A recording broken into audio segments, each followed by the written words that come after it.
David Kabanda omugambirizi wa MK Movement kandi uri kujwekera akasambya ajwekire speaker Anita Amonge kandi babandize no kutongozaho umurimo gwo kombeka uburaro bw'abishi ahari Nyamarebe Seed School. Wale ba Vice President wa Ibanda no mukazi, Speaker wa Parliament no mukazi, Prime Minister wa Uganda.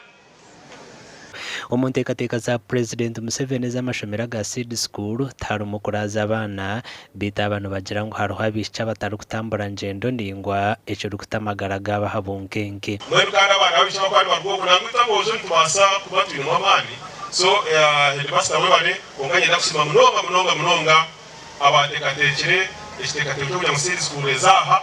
I'm therefore requesting honorable right honorable speaker mujende muturondere computers mu schools. We want computers here, and that is our request.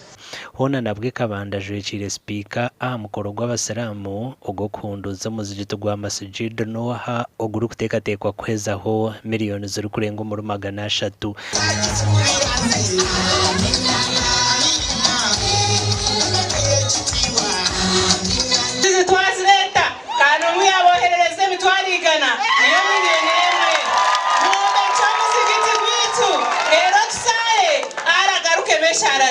Honorable Angura Frederick, West Budama, Tororo District, yampereze mtwaro 50 wije tuwamekere abishongororo muzikiti nesha ozinga iza asimintezo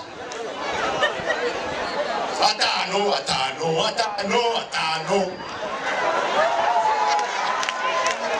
wetini member wa parliament ongainja kwa milioni mwingina.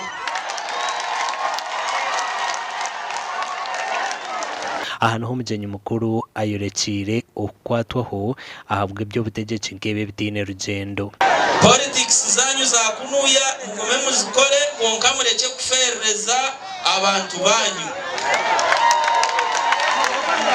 MP ondijora yende kuyisha kunuya yaba ine mitwara 5 omukasheshe naza kutina kuzireta.